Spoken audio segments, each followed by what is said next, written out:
Have you ever wondered what you would do if the people closest to you betrayed you in the most cruel way? What happens when generosity meets ingratitude? I lived this nightmare, and I'm going to tell you exactly how it happened. My life seemed normal until the day I discovered that my own family was using me as their personal ATM while planning to exclude me from the most important moments of their lives.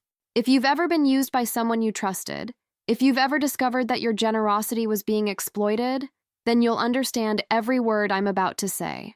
Watch my complete story and discover how I transformed the worst betrayal of my life into an unforgettable lesson about respect. Before I begin my account, I'd like to know where you're listening to me from. Tell me your city and country in the comments. Now I'm going to tell you everything from the beginning. My name is Rebecca, I'm 34 years old, and I thought I had built the perfect relationship with my family. I live in Denver, Colorado, and work as a financial consultant. For the past 8 years, I've been the family's safety net. When my younger brother Jake needed money for college, I paid his tuition. When my sister Emma wanted to start her boutique, I gave her $20,000 without asking questions. When my parents needed help with their mortgage after Dad's heart surgery, I covered 3 months of payments. I never asked for anything back because I believed family comes first. I thought my generosity was appreciated and that I was building stronger bonds with the people I loved most. Looking back now, I realize how naive I was to think that unconditional giving would create unconditional love in return. Everything changed 3 weeks ago when I accidentally discovered a group chat on my sister's phone. She had left it on the kitchen counter while we were having Sunday dinner at Mom's house. A notification popped up and I saw my name mentioned. Curiosity got the better of me, and what I read made my blood run cold. The group was called Rebecca's Bank Account and included my parents, my 2 siblings, and even my Aunt Carol. They were discussing how much money they could ask me for next and laughing about how naive I was. My brother Jake had written, "She's so desperate to feel needed that she'll give us anything. Just mention family loyalty and she opens her wallet." My sister Emma added, "The best part is she thinks we actually appreciate her. We just need to keep her believing she's the family hero." But the worst was yet to come. My mother, the woman who raised me to value family above everything, had written, "Rebecca has always been socially awkward. This is the only way she knows how to buy our love. We might as well take advantage of it while we can."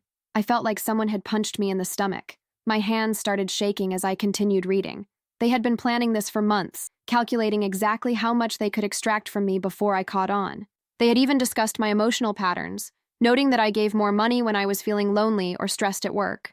Reading those messages felt like watching my entire life through a distorted mirror, where everything I thought was love was actually calculated manipulation. The messages revealed something even more devastating. They had been planning my nephew's graduation party for weeks, spending money I had given them for emergencies, but they never intended to invite me. Emma had written, "The party will be much better without Rebecca there analyzing everyone and trying to give more unwanted advice. Plus, we can enjoy the money she gave us without having to pretend we're grateful."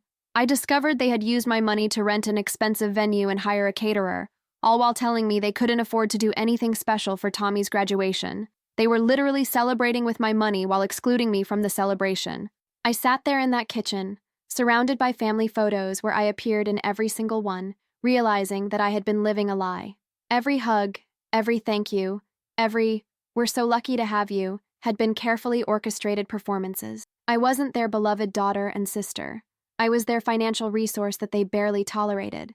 The sound of their laughter from the living room felt like daggers in my heart. They were probably in there right now, planning their next request, while I sat in the kitchen discovering the truth about what I really meant to them. I could hear my mother's voice saying something about family bonds, and it took everything in me not to scream. I put the phone back exactly where I found it and returned to the living room with a smile plastered on my face.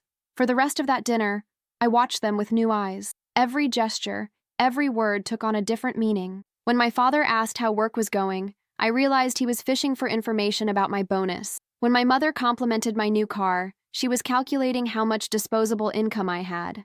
When Jake talked about needing new equipment for his photography business, I could see the request forming behind his eyes. It was like watching a perfectly choreographed performance where I was both the audience and the unwitting star. That night, I went home and looked through 8 years of bank statements. The numbers were staggering.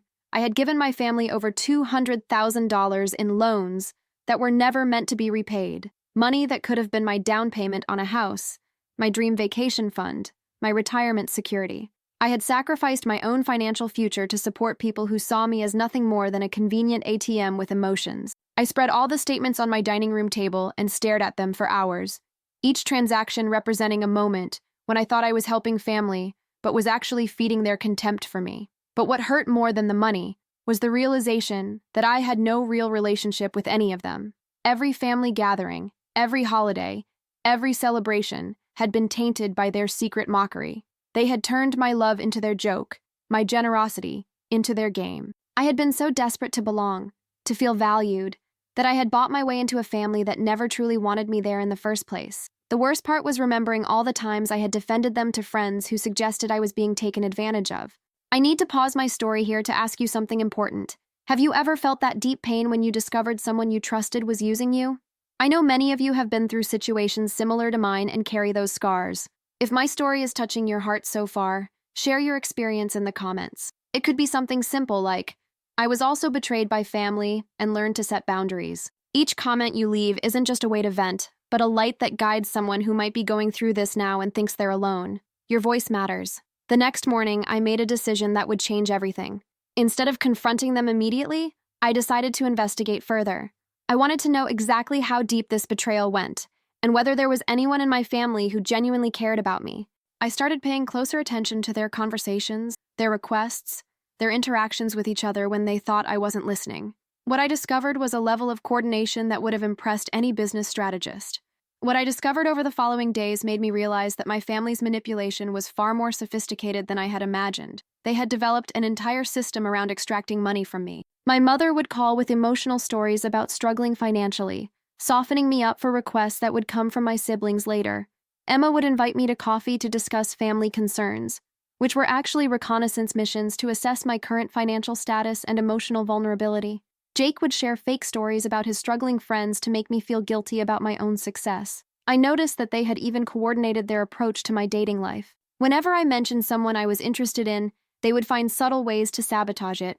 Emma would make comments about how successful men wouldn't understand our close family dynamic, while Jake would joke that any man would have to compete with my family for my attention and money. I realized they had been systematically isolating me from potential romantic relationships because a serious partner might interfere with their financial arrangement. They needed me single, lonely, and dependent on their approval. The most painful discovery was that they had been discussing my personal life in their group chat for years. They knew about my struggles with anxiety, my insecurities about my appearance, my fear of ending up alone. Instead of offering support, they had weaponized this information to make me more dependent on their approval and more willing to pay for their affection. They had turned my vulnerabilities into their tactical advantages. But what they didn't know was that my 8 years as a financial consultant had taught me to recognize patterns, to analyze behavior, and to plan strategies. While they saw me as their emotionally desperate ATM, I was actually a successful professional with skills they had underestimated. I had helped dozens of clients navigate complex financial situations and manipulative family dynamics, and now it was time to apply that expertise to my own life. I knew how to build cases, how to document evidence, and most importantly, how to execute financial strategies that would protect my interests. I began documenting everything systematically, screenshots of their messages when I could access them, records of every financial transaction, notes about their behavioral patterns and manipulation tactics. I was building a case, not for court, but for the moment when I would reveal that their target was far more intelligent and observant than they had ever given me credit for. Every piece of evidence I gathered felt like reclaiming a piece of myself that they had stolen. During this investigation period, I also discovered something that would become crucial to my strategy. My parents had been telling everyone in our extended family that I was financially struggling and that they were helping me stay afloat. This lie served two purposes. It made them look generous and caring, while ensuring that no other family member would offer me emotional support or alternative perspectives on our family dynamic. They had isolated me not just from romantic relationships, but from any family member who might have warned me about what was happening. The hypocrisy was breathtaking. While they were secretly mocking my generosity and planning how to exploit me further, they were publicly portraying themselves as my saviors. They had constructed an entire false narrative where I was the dependent one, and they were the loving family members sacrificing for my well-being. I realized they had been playing a long game, positioning themselves as heroes in our extended family while systematically draining my resources. As I gathered more evidence, I realized that their manipulation had shaped every major decision in my adult life. The reason I had never moved to Seattle for that dream job was because my mother had convinced me that the family needed me nearby. The reason I had never taken that year off to travel through Europe was because Emma had convinced me that my money was better spent helping family during difficult times. The reason I lived in a modest apartment instead of the downtown loft I wanted was because I was constantly funneling my income to their various emergencies. They had essentially stolen 8 years of my life by convincing me that their financial crises were more important than my dreams and goals. Every opportunity I had sacrificed, every personal desire I had postponed, every chance at happiness I had delayed, was because I believed that being needed by them was the most important thing in my world. But now I understood that they had never needed me. They had simply found me useful. The morning I decided to confront my family, I woke up with a clarity I hadn't felt in years.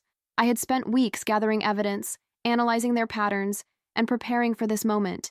But what surprised me most was how calm I felt. There was no anger, no sadness, just a cold determination to finally speak the truth they had been hiding from me for 8 years.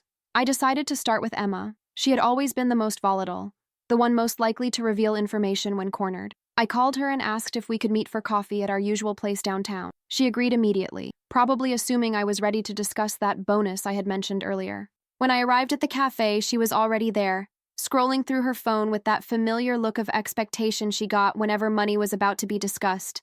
I sat down across from her and placed my phone on the table. "Emma, I need to ask you something, and I want you to be completely honest with me." She looked up with fake concern, the same expression she had perfected over years of manipulation. "Of course, Becca." "What's wrong?" I took a deep breath and said the words that would change everything. "Tell me about the group chat called Rebecca's bank account." The color drained from her face instantly. Her mouth opened and closed like she was trying to speak but couldn't find words. I watched her cycle through emotion, shock, fear, then the calculation of how to minimize the damage. "I don't know what you're talking about," she finally said, but her voice was shaking. I turned my phone screen toward her, showing screenshots of their conversations. "This group chat, Emma. The one where you and Jake and Mom and Dad discuss how much money you can extract from me before I catch on." Her eyes darted around the cafe as if looking for an escape route. "Rebecca, you don't understand. It's not what it looks like." I leaned back in my chair, amazed by how predictable her response was. "Really? Because it looks like my family has been systematically manipulating me for money while mocking me behind my back. It looks like you've been using my generosity as entertainment while planning to exclude me from family events you're paying for with my money." Emma tried to reach across the table, probably intending to touch my hand in one of her practiced gestures of fake affection. I pulled my hands away. "Don't," I said quietly. "Don't you dare try to manipulate me right now. I know about Tommy's graduation party. I know you used my emergency money to pay for it. I know you never intended to invite me." Tears started forming in her eyes, but I could tell they were tears of panic, not remorse. "We can explain everything," she said desperately. "It's just family joking around. You know how we are." I laughed, and the sound surprised even me. It wasn't bitter or angry. It was the laugh of someone who finally understood a joke they had been excluded from. Family joking? "Emma, you called me socially awkward and desperate for approval. You said the only way I know how to get love is to buy it.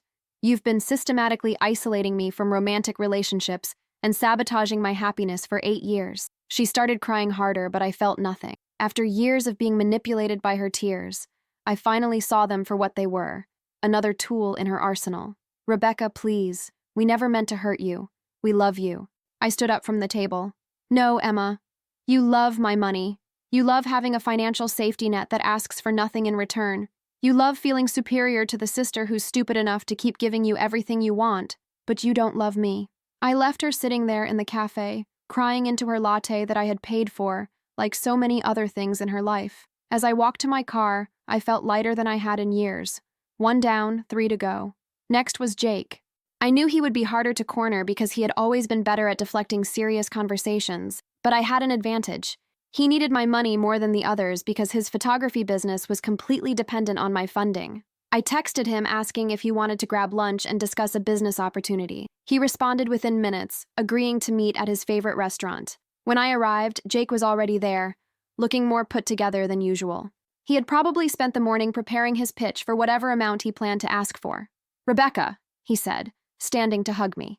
I let him, but I didn't hug back. "Thanks for meeting me," I said, sitting down across from him. "I wanted to talk to you about something important." He leaned forward eagerly. Emma mentioned you might have some extra money to invest. I've been working on this amazing project that could really take off with the right backing. I smiled at how perfectly he was playing into the script I had expected. Actually, Jake, I wanted to talk to you about a different kind of investment. I wanted to discuss the investment I've already made in you over the past 8 years. His expression shifted slightly, confusion replacing excitement. What do you mean? I pulled out a folder I had prepared, filled with records of every payment I had made to support his business and lifestyle. I mean the $73,000 I've given you for equipment, rent, marketing, and living expenses. I mean the countless hours I've spent listening to your problems and offering solutions. I mean the emotional energy I've invested in someone who sees me as nothing more than a walking ATM. Jake's face went through the same color-draining process Emma's had. Rebecca, I don't understand where this is coming from. I opened the folder and spread the documents across the table. It's coming from the group chat where you discuss how desperate I am to feel needed. It's coming from your messages about keeping me believing I'm the family hero.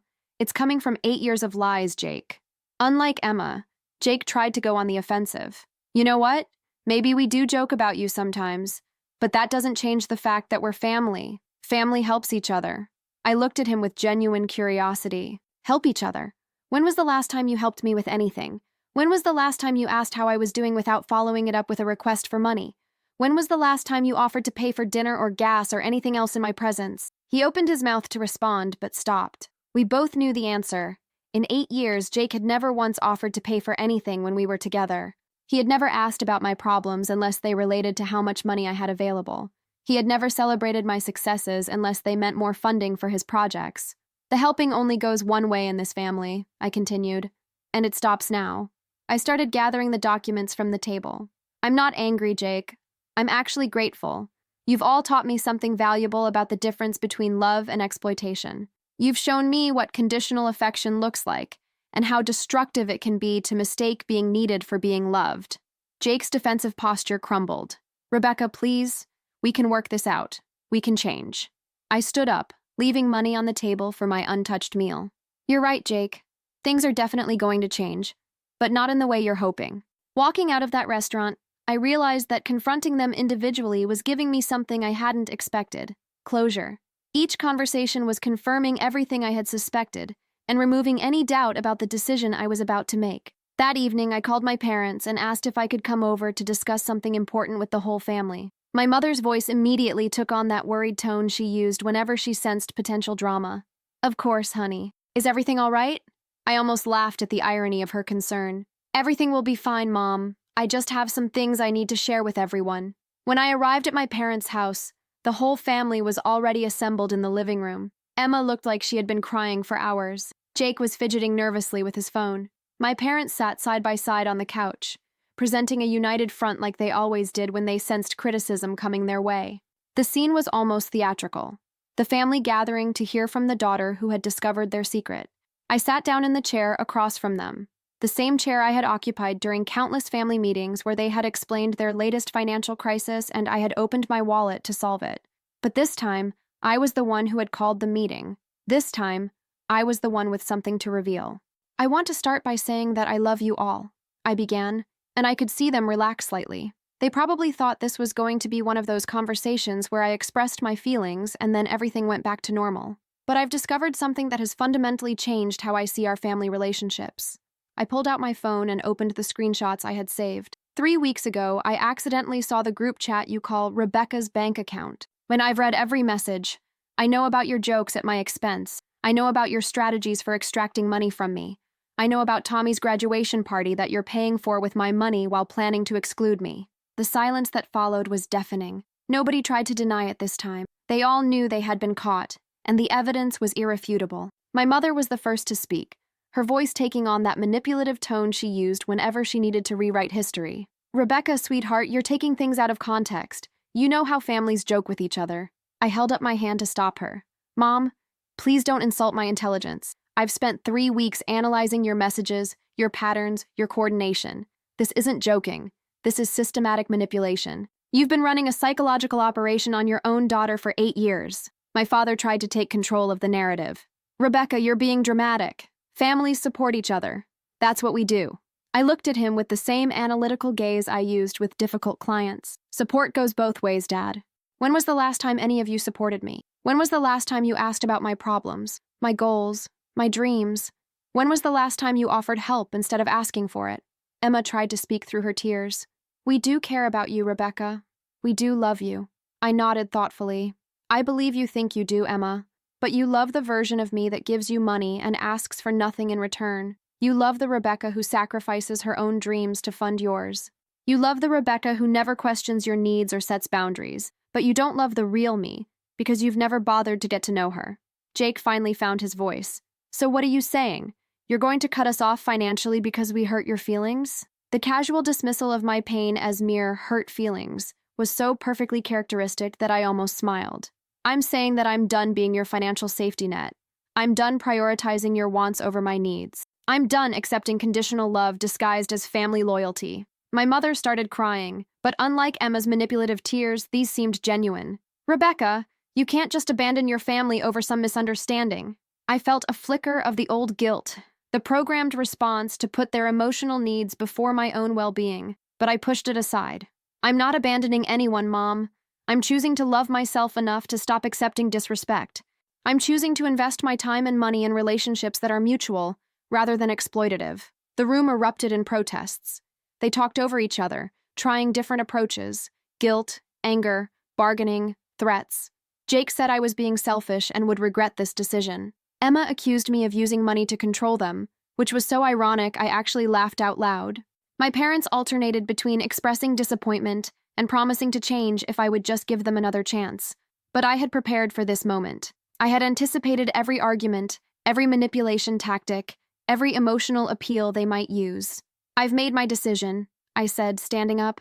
Effective immediately, I will no longer be providing financial support to any of you. The money you've borrowed from me over the years, I'm calling it a learning experience and letting it go.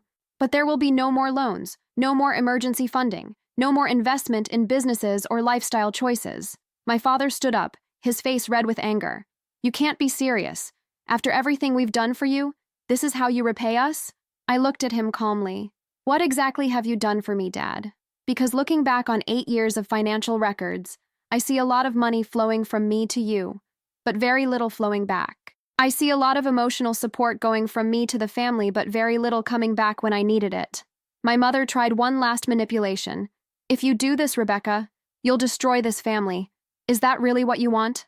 I looked around the room at these people who had shaped my understanding of love and loyalty for most of my life. Mom, this family was already destroyed. It was destroyed the moment you decided to see me as a resource rather than a person. I'm not destroying anything. I'm just refusing to keep funding the illusion that we had genuine relationships. I walked toward the door, and my mother called after me. Rebecca, please, we can fix this. We can go to therapy together. We can work on our communication. I turned back one last time. You can work on whatever you want, Mom, but you'll be doing it without my financial support and without my presence until you're ready to treat me with the respect I deserve. As I drove home that night, I felt something I had never experienced before: complete freedom from their expectations. For the first time in 8 years, my money was mine to spend on my own dreams. My time was mine to invest in my own goals. My emotional energy was mine to direct toward people who valued me for who I was, not what I could provide. The weeks that followed were both challenging and liberating. My family tried everything to get me back: guilt trips, angry phone calls, messages through extended family members, promises to change, threats to cut me out of their lives entirely. But I had learned to recognize manipulation for what it was, and none of their tactics worked anymore. Jake's photography business struggled without my funding, and he had to take a part-time job to pay his rent. Emma's boutique had to cut back on inventory and marketing. My parents had to actually budget their money instead of assuming I would cover their shortfalls. For the first time in years, they were facing the real consequences of their financial decisions. But the most surprising development was how quickly other family members reached out to me once word spread about what had happened. My cousin Michelle called to tell me she had always suspected I was being taken advantage of, but hadn't known how to bring it up. My uncle David said he had offered to help my parents financially in the past, but had been told they didn't need assistance because Rebecca was taking care of everything. I realized that my immediate family's manipulation had extended beyond just me.